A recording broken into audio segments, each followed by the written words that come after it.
Bom dia, amigos, irmãs, irmãos no Ideal Espírita. Aqui estamos nós reunidos aqui diretamente do Grupo Espírita Mensageiro da Paz para falarmos com vocês, conversar do Evangelho segundo o Espiritismo.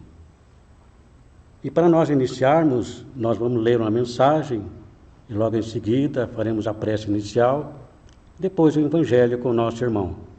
Então, do livro Vinha de Luz, pelo Espírito de Emmanuel, através de Francisco Cândido Xavier, com o tema Que fazeis de especial?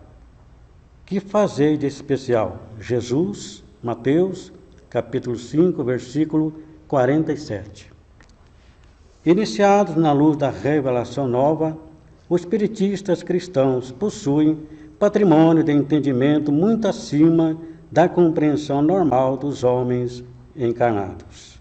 Em verdade, sabem que a vida prossegue vitoriosa, além da morte, que se encontram na escola temporária da Terra, em favor da iluminação espiritual que lhes é necessária, que o corpo carnal é simples vestimenta a desgastar-se cada dia, que os trabalhos e desgosto do mundo são recursos educativos, que a dor é o estímulo às mais altas realizações, que a nossa colheita futura se verificará de acordo com a sementeira de agora, que a luz do Senhor clarear-nos-á os caminhos sempre que estivermos a serviço do bem, que toda oportunidade de trabalho no presente é uma bênção dos poderes divinos, que ninguém se acha na terra em excursão de prazeres fáceis, mas sim em missão de aperfeiçoamento,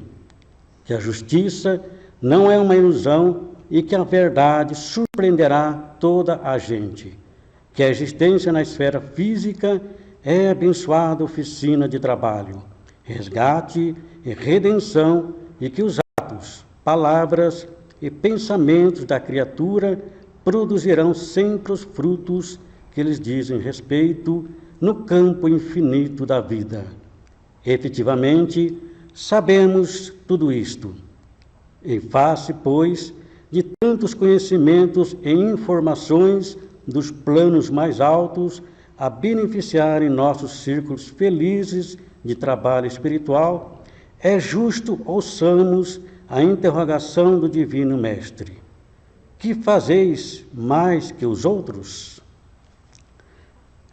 Nesta oportunidade que aqui estamos reunidos em nome de Jesus, lembremos do amigo celeste. Senhor, tu que dissestes: vinde a mim todos vós que estáis cansados e oprimidos, eu vos aliviarei. E aqui estamos nós, Senhor, nesta oportunidade, para conversarmos, falarmos do seu Evangelho de paz e de amor. Obrigado, Jesus, que assim seja. Então, com o nosso irmão Allan Kardec Moreira, do Evangelho segundo o Espiritismo, com o tema Amai os vossos inimigos.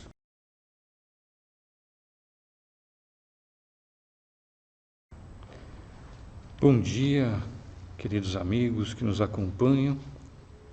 Nosso desejo sincero que Jesus nos visite nesta manhã e possa deixar conosco a sua paz. Mais uma vez, nos reunimos agora de forma virtual para tratarmos do Evangelho. E hoje, dando sequência ao capítulo tratando da lei do amor. Mas para que possamos falar do amor e entendermos a proposta de Jesus, é necessário antes fazermos uma reflexão. Afinal, o que é o amor? Qual o significado verdadeiro desta palavra? Imaginemos que para muitas pessoas, e são muitas mesmo, amor nada mais é do que sinônimo de sexo. Então é muito comum quando a gente ouve pessoas, fez amor e tal, referindo-se a sexo. Existem aqueles que defendem o amor como sendo uma posse dos seus entes queridos. Então nós vamos encontrar pessoas que buscam um controle absoluto, seja do esposo, da esposa, seja dos filhos. Enquanto o filho não retorna para casa, não fica em paz, e liga e quer saber onde está, o que está fazendo, por quê, quando. E se perguntado a esta pessoa, mesmo sabendo que ela está sofrendo, mesmo sabendo que ela causa constrangimento e sofrimento aos seus entes queridos, mas se perguntado a ela, ela vai nos dizer, é porque eu amo, isto é amor. Então nós vamos observar que existem N formas de amor. Aqueles que defendam que amar é dedicar-se exclusivamente ao trabalho, trabalhando incessantemente, de manhã, tarde, noite, de segunda a segunda, e quando perguntado, mas por que você trabalha tanto? É porque eu amo minha família, é que eu preciso garantir à minha família o sustento, o futuro dos meus filhos, mas para garantir o futuro do filho, nós muitas vezes a pessoa se afasta da sua educação, terceiriza a sua educação, não consegue estar junto, permutar energias, permutar o amor com a sua família, isso tudo em nome do amor. Nós vamos encontrar pessoas que dizem amar objetos, coisas, roupas. Quantos de nós não temos lá em nossos guarda-roupas, roupas que nós nunca mais vamos usar? Mas eu amo esta calça, eu amo este sapato, e a gente então vai dando o nome de amor a uma série de situações que nem sempre condizem com o que nós esperamos desta tão sublime palavra. Imagine que existem pessoas que são capazes até de matar por amor. Mas aí nós nos perguntamos, será que é esta virtude que Jesus disse resumir toda a lei e os profetas, seria capaz de trazer dor? Seria capaz, inclusive, de causar a morte de alguém? Então é necessário que façamos a reflexão. O que é amor para cada um de nós? Tem uma história, embora ilustrativa, mas que eu acho interessante, que fala de um jovem. O rapaz estava lá comendo um peixe, saboreando um peixe, quando alguém lhe pergunta, por que você está comendo peixe? E ele responde, é porque eu amo peixe. Aí o interlocutor, então, continua falando, mas você ama peixe, por isso você o tirou da água, por isso você o matou, por isso você o cozinhou e agora está comendo, porque você ama o peixe. Na verdade, você ama a si mesmo. O peixe nada mais é do que um agente capaz de trazer-lhe satisfação. E por isso você diz amar o peixe. Mas quando nós observamos a nossa vida, quando nós observamos as situações que nós costumamos viver com os nossos entes queridos, com as pessoas com quem nós nos relacionamos, nós vamos observar que muitas vezes nós agimos como o rapaz do peixe. Mas eu encontrei uma pessoa fantástica, eu estou amando, eu amo esta pessoa, porque a pessoa faz tudo o que eu quero, porque a pessoa atende a todos os meus anseios, porque a pessoa fala aquilo que eu quero ouvir. Mas, com a convivência, conforme nós vamos conhecendo, e ela nos conhecendo, nós vamos percebendo que não era assim tudo aquilo. E aí a gente diz assim, mas por que você não está mais? O amor acabou. E aí é mais uma pergunta que fazemos. Será que o amor acaba? Segundo Paulo, o amor é a única coisa que quanto mais nós oferecemos, quanto mais nós ofertamos, mais nós temos. Então, o amor não pode acabar. E aí fica a reflexão.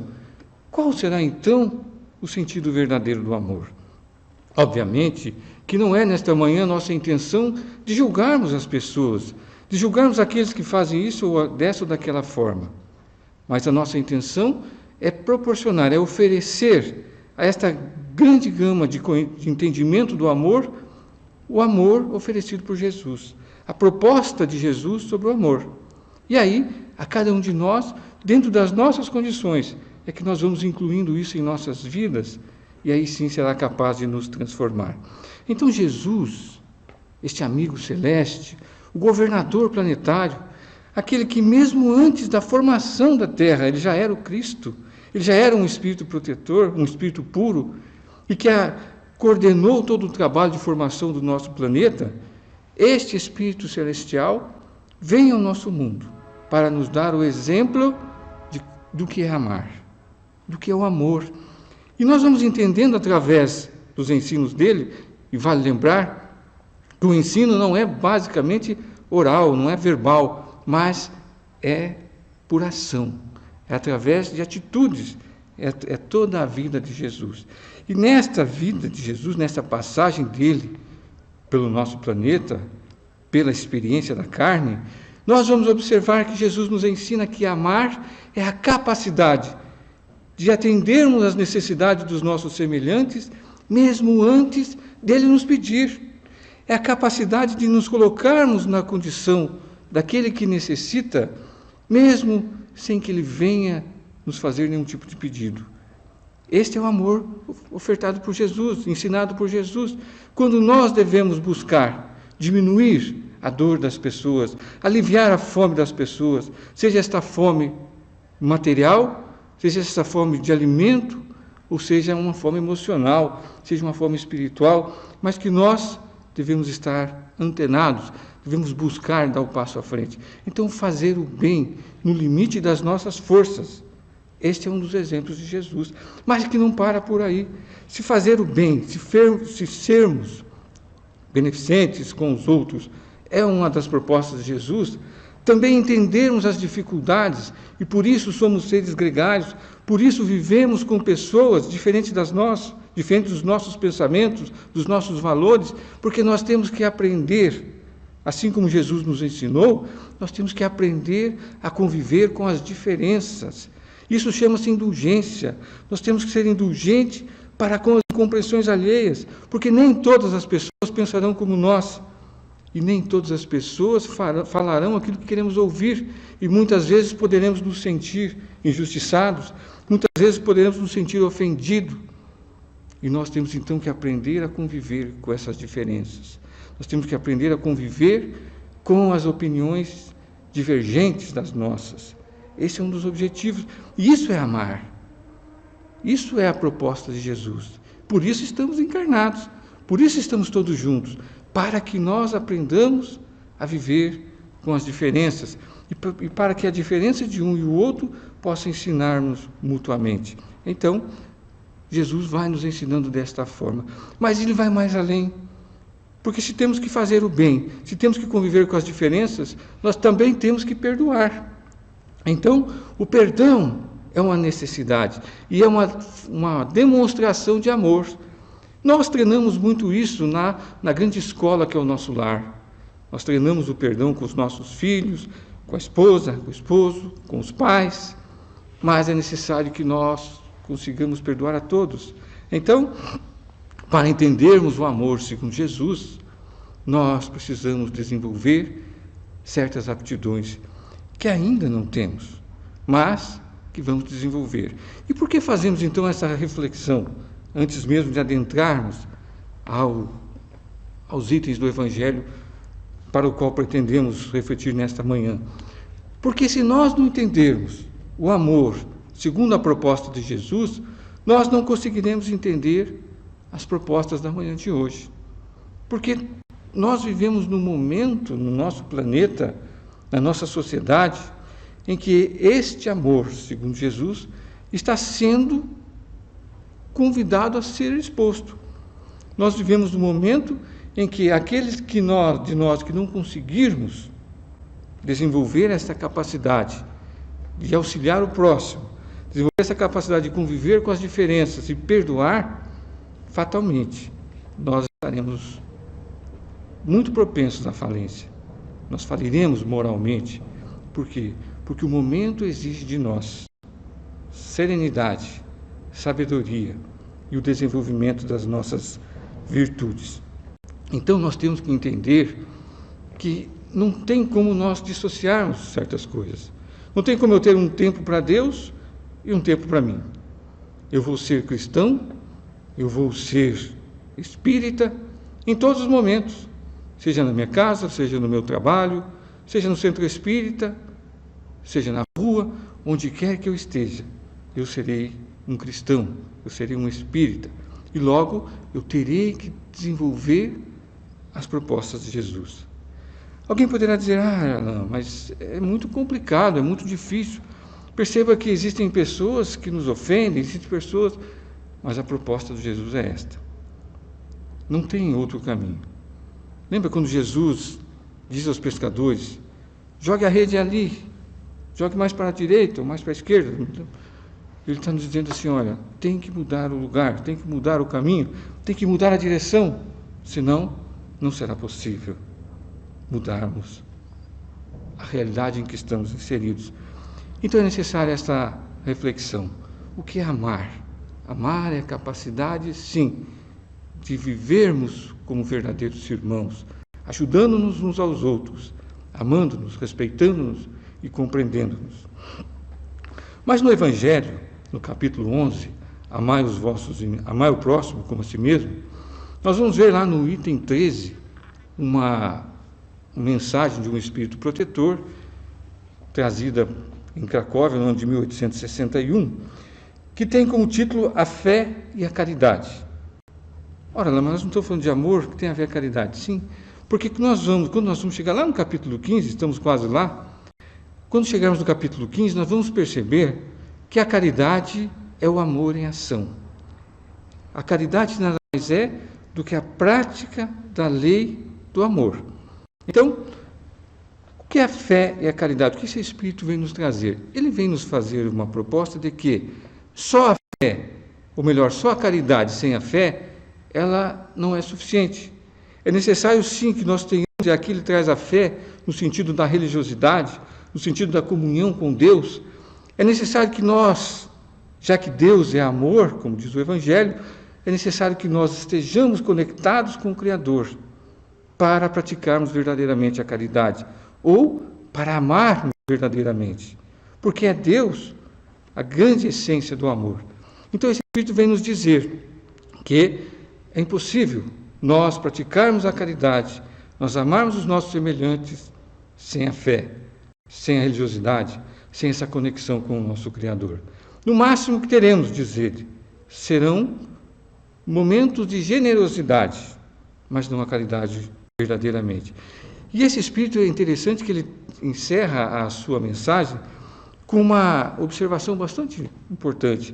Ele diz assim, os momentos em que vivemos, não é textual, evidente, mas o momento em que vivemos não nos exige mais o sacrifício da nossa própria vida, assim como exigia dos cristãos primitivos, aqueles que entravam nas arenas, nos circos romanos, cantando, porque iriam oferecer a própria vida em favor à causa do Cristo, mas o nosso momento não pede que nós sacrifiquemos as nossas vidas, mas pede que nós sacrifiquemos o orgulho, o egoísmo, a vaidade, os nossos vícios. É isso que o Evangelho nos pede. É este o sacrifício que temos que fazer. Então ele diz, não precisamos mais sacrificar as nossas vidas, mas que sacrifiquemos os nossos vícios. Portanto, nesse item 13 a gente aprende que não é possível dissociarmos as coisas. Não é possível, eu sou espírita lá no centro espírita, eu rezo lá no centro espírita. Não.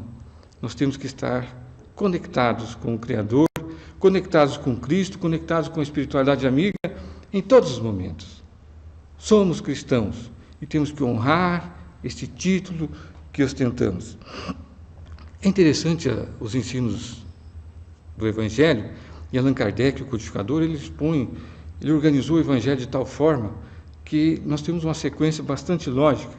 E é interessante que a gente vai estudando o Evangelho, a gente vai se sentindo como se estivéssemos num jogo de videogames e a gente vai subindo de fase. Ou seja, a gente vai aprendendo a base, e quanto mais a gente vai aprendendo, mais difícil vai ficando o desafio. Então, no capítulo 11 ainda, agora no item 14, nós teremos lá uma mensagem de um espírito chamado Isabel de França, que vai nos trazer o título Caridade para com os criminosos. Perceba que já fica um pouco mais complexo, porque até aqui nós tínhamos que amar as pessoas em geral, mas aqui a proposta é possível que nós consigamos amar até mesmo aqueles que nós sabemos fazer o mal? E esse espírito, Isabel, ela começa dizendo assim, a verdadeira caridade constitui um dos maiores ensinamentos de Deus, ou seja, a prática do amor, indistintamente, é para nós a maior proposta que Deus oferece à humanidade. E nós vamos observar então que se amar é a maior proposta, o amor, quando Jesus fala amar ao próximo como a si mesmo, ele não diz ao amar, ele não coloca nenhuma condicionante. Amar o próximo desde que esse próximo, não. Ele diz amar o próximo. E nós, esse Espírito nos diz, a lição do Evangelho nos ensina, que nós não temos que questionar, não temos que julgar, temos simplesmente que amar. Até porque ela vai nos dizer, lá no Evangelho, que existem falhas perante a lei de Deus, que sequer são colocados como falhas leves na lei dos homens, na lei do mundo. Então nós seremos julgados com a mesma régua, com a mesma força que nós julgamos os nossos semelhantes. É a lei de causa e efeito. Logo, não nos cabe julgar, nos cabe amar, nos cabe fazer o bem sem olhar a quem. Não nos é dado o direito do julgamento. Obviamente, que ao dizer isto, nós não estamos dizendo que não temos que buscar a justiça, nós não estamos dizendo que não deve existir. O que nós estamos dizendo é que a lei é que deve cuidar, é que a justiça é que deve cuidar. Imaginemos nós, se cada um de nós resolvesse fazer justiça com as próprias mãos, viraria um caos. Então, cabe a nós fazermos a nossa parte e deixar que a justiça cuide de todos. Ainda no capítulo 11, agora no item 15, o desafio aumenta um pouco. O título desta lição é: deve-se expor a vida por um malfeitor?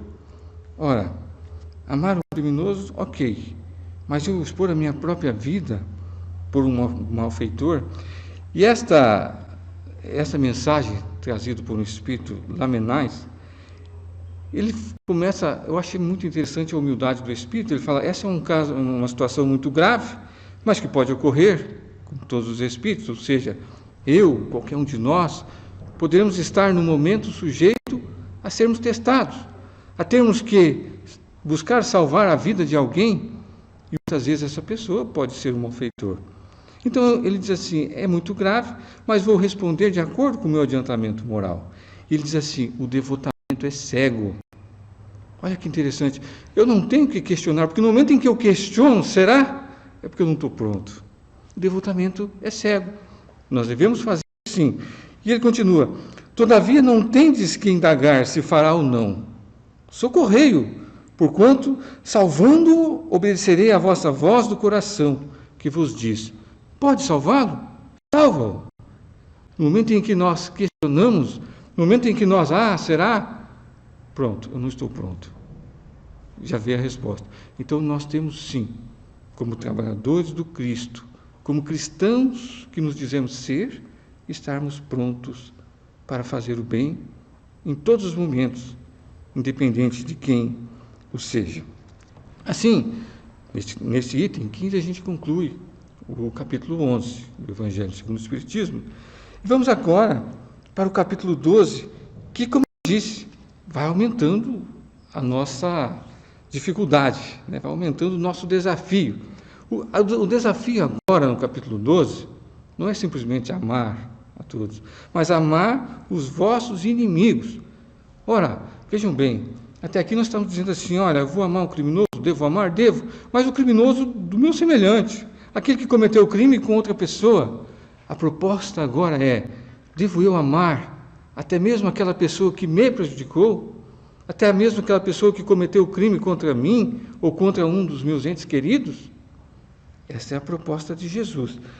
Para nós iniciarmos, para nós falarmos disso, eu vou pedir licença para a gente ler na íntegra o que Jesus fala através da narrativa de Mateus, quando ele diz: aprendestes o que foi dito. E eu adoro quando eu pego trechos de Jesus, quando ele inicia com esta frase: aprendeste o que foi dito, numa demonstração clara de que o mestre vem sim para dividir a história, ele vem sim para trazer uma proposta nova. Então ele vai lá: amareis o vosso próximo e odiareis os vossos inimigos.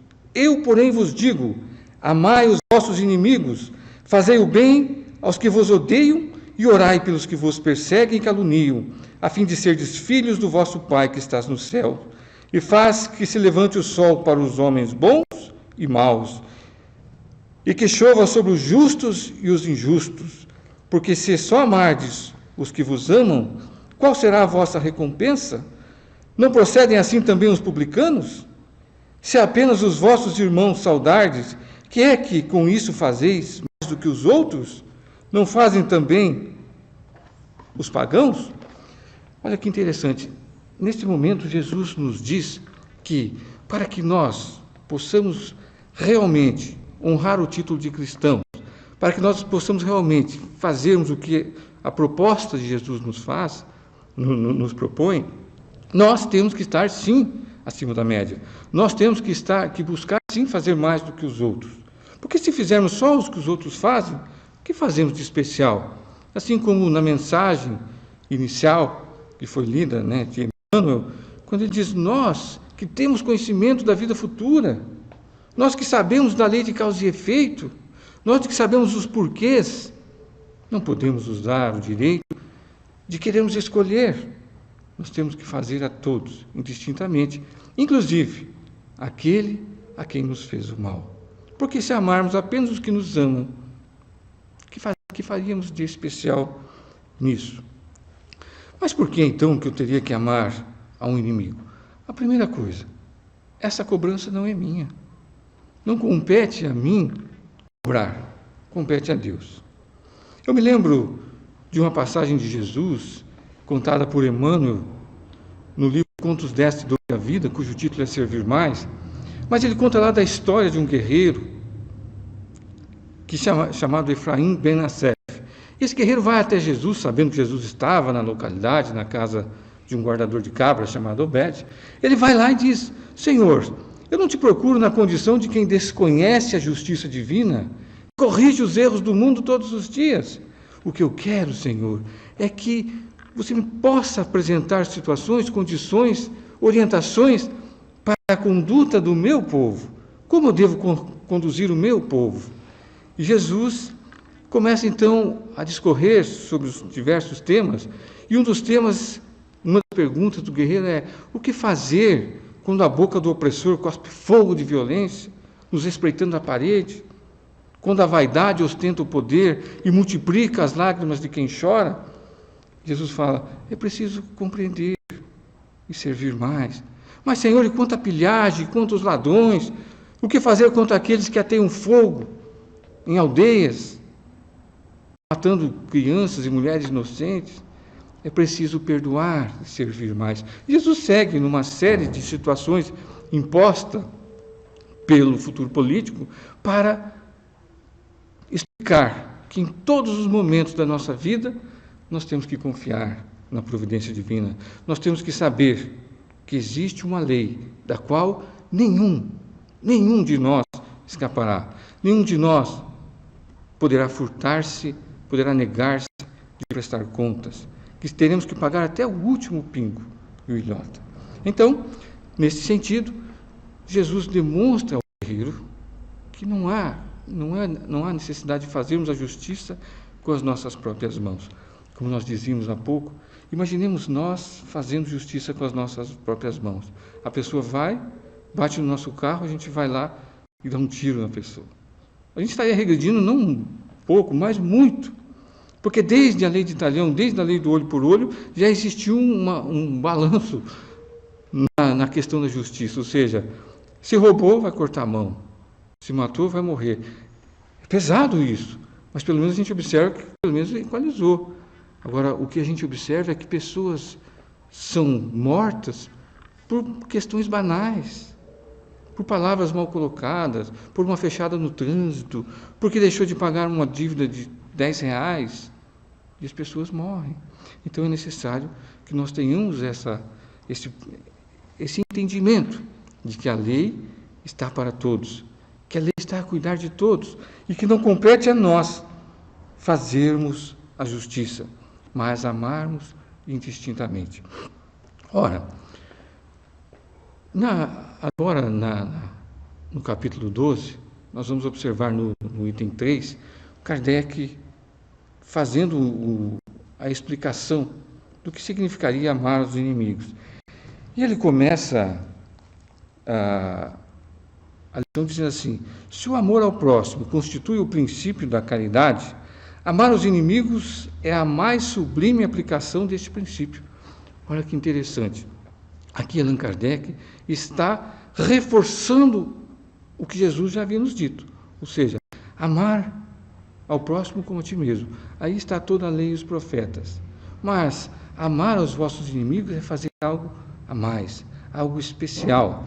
Nós observamos que em todas as passagens de Jesus, ele nos deixa claro que é preciso que façamos algo a mais, é preciso que busquemos, é preciso que nós demos o passo adiante.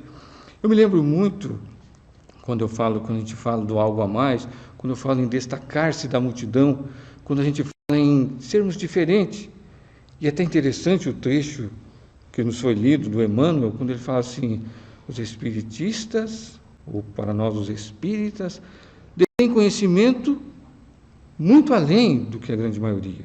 Ou seja, nós sabemos os porquês, nós sabemos sobre a lei de causa e efeito, nós temos a oportunidade de estudar a reencarnação, e nós sabemos que tudo tem um motivo, tudo tem um porquê. Nós sabemos que estamos encarnados num mundo onde existe sim a injustiça, existe sim a figura do injusto, mas existe também a figura do não existe, aliás, a figura do injustiçado. O injustiçado, se está ali, é porque existe um motivo, é porque existe um porquê. E uma das passagens que eu gosto muito do Evangelho é aquela passagem de Zaqueu. Zaqueu era um homem, diz a história, de uma pequena estatura. E aqui nós vamos entender, sempre no sentido do simbolismo do Evangelho. O Evangelho é riquíssimo, exatamente porque nos proporciona, porque nos permite que a gente consiga tirar, cada vez que a gente revisita o Evangelho, que a gente busca um estudo no Evangelho, a gente consegue tirar uma pérola, a gente consegue tirar algo novo. E aí, por quê? Porque ele é todo simbólico. Nesse sentido, nós estamos buscando na simbologia a estatura que nós estamos nos referindo de Zaqueu, é a estatura moral, evidentemente. Então, Zaqueu, um homem de pequena estatura, que estava em meio à multidão, ou seja, era como nós, mais um na multidão. E, sabendo que Jesus estaria naquela região, ele vai, então, subir num pé de sicômoro, ou uma figueira. Ocorre que figueira, segundo as tradições da época, significava sabedoria. Então nós temos um homem de pequena estatura, que estava no meio da multidão, fazendo o que todo mundo faz, mas que tem um desejo. Eu gostaria de receber Jesus. Eu gostaria de falar com Jesus. Então o que ele faz? Ele precisa fazer algo. Ele não pode ficar em meio à multidão. Ele não pode continuar fazendo o que todo mundo faz. Ele não pode continuar sendo baixa estatura. Ele vai buscar algo. Então ele sobe na sabedoria. Ele sobe no pé da figueira. E Jesus, passando, o percebe. E diz assim: ainda esta noite estarei em sua casa. E Zaqueu fica feliz e recebe-o. E a pergunta que nós fazemos é: quantos de nós teremos condições de receber Jesus hoje em nossa casa? Quantos de nós? Então, nós vemos que é preciso sim fazer algo diferente. É preciso sim sairmos da mediocridade, sairmos da média e buscarmos algo a mais. E este algo a mais, segundo Kardec, se o amor ao próximo constitui um princípio da caridade, constitui a base da caridade, a base do amor, não é? Amar os inimigos é a mais sublime aplicação desta base, deste princípio. É ali que nós vamos buscar. E aí o nosso maior desafio. Por quê? Porque amar os nossos filhos é tranquilo. Mesmo que nem sempre os nossos filhos façam o que a gente gostaria que fizesse, mas a gente ainda está exatamente nessa escola para desenvolver essa capacidade. Amar aqueles que nos fazem o bem é tranquilo, porque na verdade nada mais é do que uma ação de devolução. Nós estamos fazendo uma devolutiva. Nós recebemos, estamos devolvendo. Mas amar aqueles que nos querem mal é um desafio maior. Mas nesse capítulo, Kardec vai começar nos explicando, primeiro, no que consiste o amor aos inimigos. E ele fala assim, não estamos tratando aqui de afeição, tendo em vista que permutar afeições, permutar carinhos, consiste em nós podermos confiar. E como confiar em pessoas que nos querem mal? Então não é nesse sentido que se tratamos do amor aos inimigos. Mais do que isso, Kardec nos demonstra que, além da falta de confiança, existe uma questão física. Existe uma lei, que é a lei de assimilação e de repulsão. E é natural, só nós observarmos à nossa volta, quantas vezes nós chegamos num lugar e nós estarmos assim, cujo o ambiente não nos favorece. Puxa, eu cheguei próximo a fulano e eu não me senti bem. Ou então eu cheguei próximo a fulano, nem o conhecia, mas eu não tive vontade de nunca mais nem sair de perto. Por quê? Porque nós, neste momento, estamos mergulhados numa lei. Uma lei, inclusive, natural, a lei das energias. E quando eu me afinizo com aquelas energias, isso me atrai. Quando eu não me afinizo, isso causa uma repulsa. Isso é físico, diz Allan Kardec, lá no capítulo 12 do Evangelho segundo o Espiritismo. Isso é físico. Então não tem como nós contrariarmos as leis. Mas, o que é então amor aos inimigos? Amar aos inimigos é, portanto, nós não guardarmos ódio para com eles, nem rancor, nem desejo de vingança. Olha que interessante. Eu não preciso levar o meu inimigo para minha casa, tomar um café com ele. Mas no momento em que eu sinto ódio, que eu sinto rancor, no momento em que eu fico feliz ao saber que em algum momento da sua vida ele sofreu um revés, ele está com uma dificuldade, isso me faz feliz, significa que eu não consegui desenvolver este amor. Eu até peço licença neste momento para me contar um caso pessoal que aconteceu há mais de 30 anos e que nunca mais eu esqueci, pela força do exemplo. Como eu disse, a palavra, a verbalização, a oralidade, ela até convence, mas o exemplo arrasta, o exemplo fixa. Eu me lembro, quando jovem, que não foi tanto tempo assim, mas há mais de 30 anos, estava em casa, já no final da tarde, quando meu pai recebera a visita de um oficial de justiça, que ele trazia ali um documento pedindo a ele que comparecesse ao juiz para lhe prestar alguns esclarecimentos. Ocorre que naquela época, meu pai era funcionário público, trabalhava como mecânico na prefeitura lá da cidade onde morávamos, e porque a prefeitura estava com dificuldades, ficou alguns meses sem pagar os funcionários estavam lá todos passando dificuldades, e eles resolveram deflagrar uma greve. E meu pai era um dos líderes dessa greve. Num dado momento, ele recebe lá, então, o oficial de justiça trazendo esse documento, e no documento dizia assim, que o seu Fernandes havia ameaçado colocar areia no cárter, ou no motor das máquinas, no motor dos veículos da prefeitura, a fim de danificá-los para que não trabalhasse.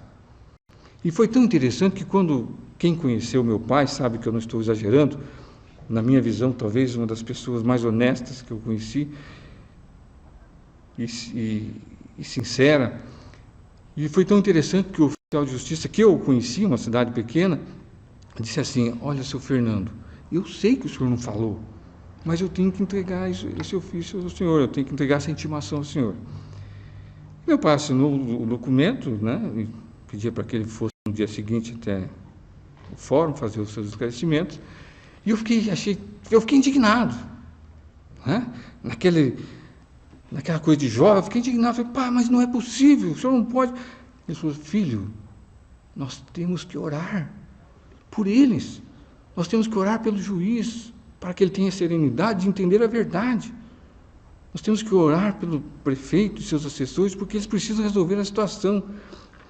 E eu confesso aos senhores, confesso a todos, que naquele momento eu fiquei até meio decepcionado com meu pai. falei, poxa, meu pai está se acovardando, pensava eu. Mas o exemplo ficou. E à medida que eu fui conseguindo entender a proposta de Jesus, eu fui entender o significado daquelas palavras. A gente começa a perceber que não basta nós lermos o Evangelho, não basta nós falarmos do Evangelho, não basta nós sermos cristãos dentro da casa espírita ou dentro dos templos religiosos. É preciso sermos cristãos no nosso dia a dia. Então nós temos que orar por eles. Isso vale para os dias de hoje. Quando nós não concordamos com esta ou com aquela ação dos nossos governantes, que muitas vezes estão procurando fazer o melhor, estão procurando buscar soluções dentro das suas capacidades, dentro das suas limitações, nós temos que orar por eles. Mesmo que entendamos que aquela ação é equivocada e que poderá nos prejudicar, nós temos que orar por eles, para que tenham serenidade, equilíbrio, sabedoria necessária para tomar as melhores decisões. Então, isto é amor ao próximo, isso é amor aos inimigos, é ter a capacidade de que, mesmo diante das dificuldades, mesmo diante da agressão para conosco, seja ela física ou verbal, nós tenhamos a serenidade de amar, nós temos a serenidade de entender, de compreender a todos. Isto é fácil? Claro que não, não é fácil. É desafiador, mas é necessário. Para aquele que é incrédulo, e por isso eu fiz questão de fazer aquela reflexão do que é o amor, e o amor proposto por Jesus já de início, para aquele que é incrédulo, isso pode parecer bobagem. Me perdoe, vou amar, vou orar por uma pessoa que está me prejudicando. Sim, se nós queremos ostentar o título de cristãos, esta é a proposta de Jesus. Amar a todos, indistintamente, fazer o bem no limite das nossas forças. Tem uma questão que eu gosto muito, é a de número 642 do Livro dos Espíritos, que diz assim: basta que não façamos o mal para garantir a nossa vida futura. Olha que interessante. Eu não faço o bem, mas também não faço o mal, estou quietinho no meu canto. Basta isso? Faço minhas orações todo final de semana? Basta isso? E os Espíritos respondem: não. Não basta não fazermos o mal. É necessário fazer o bem no limite das nossas forças, pois que seremos responsáveis pelo mal resultante do bem que deixamos de fazer. Esta é a proposta de Jesus.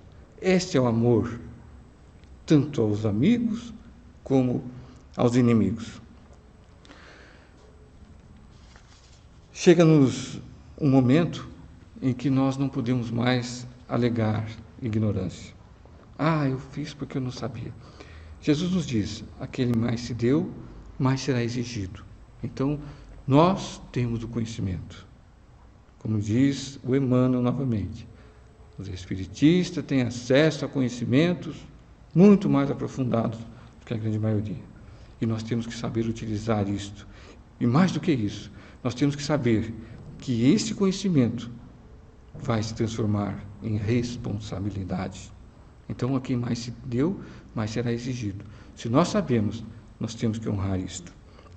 Para sermos superiores aos nossos adversários, diz Allan Kardec, no item 4 do capítulo 12, para sermos superiores aos nossos adversários, temos que ter a alma maior, mais nobre e mais generosa.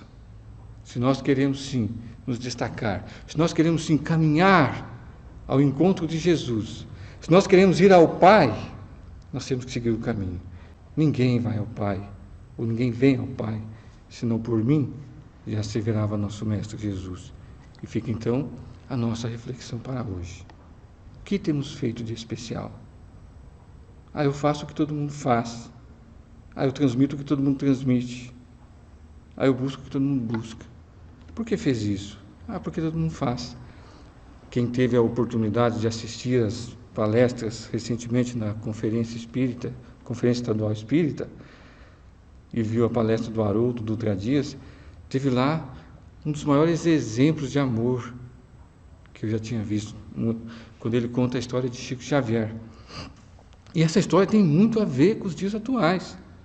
Então ele conta que, num dado momento, alguém percebe Chico lá fazendo suas compras, tal, na quitanda, e ele percebe que na banca do tomate, Chico pega lá um tomate muito bonito, faz toda uma seleção, escolhe o mais bonito e coloca na sacola, e depois pega um não tão bom e põe também. Um bom, um não tão bom. E a pessoa fica intrigada e vai lhe perguntar: Chico, mas por que você escolhe primeiro um bom, uma hora um bom, outra hora um ruim, um bom e um ruim? Ele fala assim: é porque depois de mim virão outras pessoas comprar tomate. E elas também precisarão ter o tomate bom. Percebe a diferença? E hoje que nós vemos no mercado pessoas brigando até por papel higiênico. Não é? Então, nós temos que entender que depois de nós passarão outras pessoas. Isso é viver como verdadeiros irmãos. Para encerrarmos a reflexão desta manhã, eu gostaria de deixar aqui um exemplo que é uma das histórias, para mim, mais marcantes dos cristãos da época de Jesus, que é de Joana de Cusa. Conta-nos Humberto de Campos, no livro Boa Nova, que naquele tempo, quando Jesus se juntava à multidão para transmitir os seus conhecimentos, para transmitir a Boa Nova, as claridades do Evangelho, havia uma mulher de rara dedicação e nobre caráter. Ela era consorte de Cusa, intendente de Antipas. Tratava-se de Joana, conhecida mais tarde como Joana de Cusa. Possuía uma fé verdadeira, teve conhecimento de Jesus através de uma de suas serviçais e misturava-se à multidão a fim de ouvi-lo, porque as suas palavras lhe trazia uma paz interior. Mas naquela época, Joana vivia fortes amarguras domésticas. Seu marido, que era um homem da política, que era um homem do comércio, não aceitava as claridades do Evangelho e, ora, estava em simpatia com os deuses pagãos, ora em simpatia com as propostas do judaísmo, mas não aceitava o Evangelho de Jesus. E Joana incomodava-se, porque entre o casal existia algumas dificuldades. Dado o momento, num certo dia, Joana resolve conversar com Jesus e o faz na casa de Simão, numa tarde em que Jesus ali descansava. Joana, diz Jesus, Senhor, tu me conheces? Tu sabes meu nome? Oh, Joana, eu sou o bom pastor, eu reconheço todas as minhas ovelhas. E Joana assim, se me conhece, Senhor, sabe que estou sofrendo, sabe das dificuldades, porque todos os dias eu tenho que passar. E ela então vai desabafar com Jesus. Ela vai falar de todos os seus sofrimentos, das suas angústias, dos seus desafios, das suas dificuldades, da antipatia existente entre marido e mulher. E Jesus vai então lhes esclarecer e dizer a ela da necessidade da compreensão. É preciso compreender, é preciso tolerar, é preciso amar verdadeiramente. Mas, Senhor, diz Joana, eu até compreendo, as suas palavras me trazem uma serenidade muito grande, mas existem coisas que eu não consigo. Não seria mais justo que eu pudesse enfrentá-lo? Não seria mais justo que eu pudesse fazê-lo entender do quão importante é o Evangelho? Jesus diz assim, Joana, cada um a seu tempo. A verdade estará para todos. É imutável. Cada um chegará no seu tempo. Vai, amo. E ele encerra a conversa dizendo, minha filha, ser fiel até o fim. O tempo passa e no ano de 68, quando a perseguição aos cristãos se fazia de forma muito intensa, num dado dia, quando o circo romano já estava preparado, quando as pessoas se acotovelavam para ver o sacrifício dos cristãos, num dos postes da amargura, num dos postes onde se faziam as torturas, estava presa uma velha senhora, uma velha discípula de Jesus, amarrada a um desses postes, e ao poste ao lado um jovem homem, seu filho. E quando começa então as primeiras ações de sacrifício, quando os soldados começam com os chicotes ferir o corpo dos cristãos, quando Joana recebe as primeiras chicotadas, ela começa a rezar, ela começa a estar em conexão com Jesus. E quando seu filho recebe a primeira chicotada, ele diz: mãe, abjura este homem.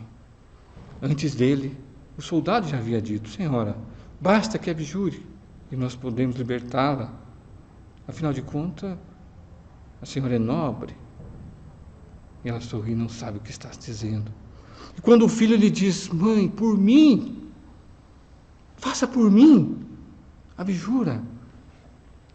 Foi como se uma lança estivesse adentrada a seu peito, tamanha dor de ver o sofrimento do filho. E ela lembra-se de Maria, que vendo o filho sofrer, foi forte. E ela começa então a recordar de tudo que tenha passado até ali, e daquele momento lúcido da sua vida, que foi conhecer Jesus. Como um filme passando em sua tela mental, ela lembra do mestre quando ele diz: ser fiel até o fim. E diante das palavras do filho, abjura, ela diz: cala-te, meu filho, pois não sabe o que está dizendo. Jesus era puro, e este mesmo ofereceu sua própria vida. Façamos nós, que não somos puros, que temos nossas dificuldades, mas que tenhamos a dignidade de saber sofrer neste momento doloroso. E neste momento eles começam então a atear fogo em volta, e quando as labaredas começam a lamber seu corpo, quando ela começa a ter dificuldade, inclusive, de respirar, e percebe que já está quase a desfalecer, o soldado lhe pergunta: senhora, este seu Cristo só te ensinou a morrer?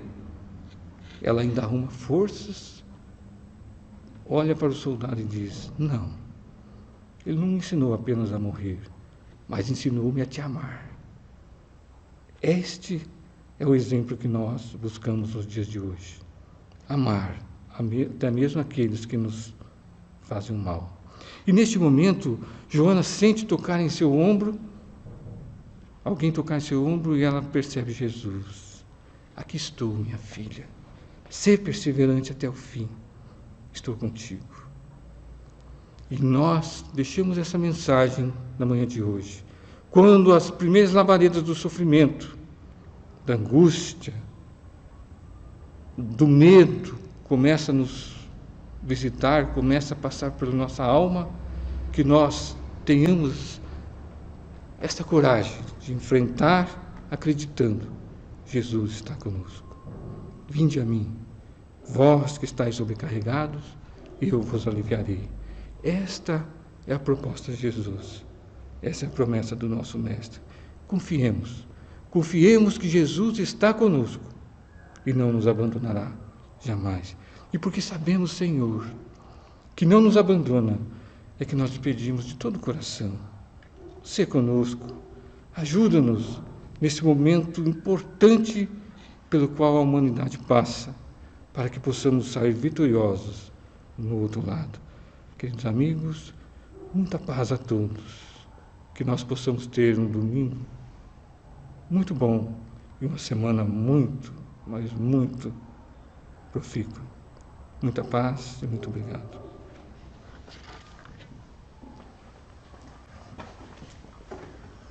Obrigado, Alain, pelas tuas palavras. Obrigado a todos pela sintonia. Só não resta agradecermos a Deus, nosso Pai, Criador, pelo seu amor, por ter nos dado a vida eterna, a qual todos nós pertencemos a Deus, nosso Pai infinito de amor. Agradecermos a equipe espiritual pelo seu desprendimento e amor. A Jesus, o amigo incondicional das nossas vidas, que por amor veio até nós trazer a sua mensagem de amor e esperança aos nossos corações sedentos de paz. Obrigado, Senhor, que assim seja. Muita paz.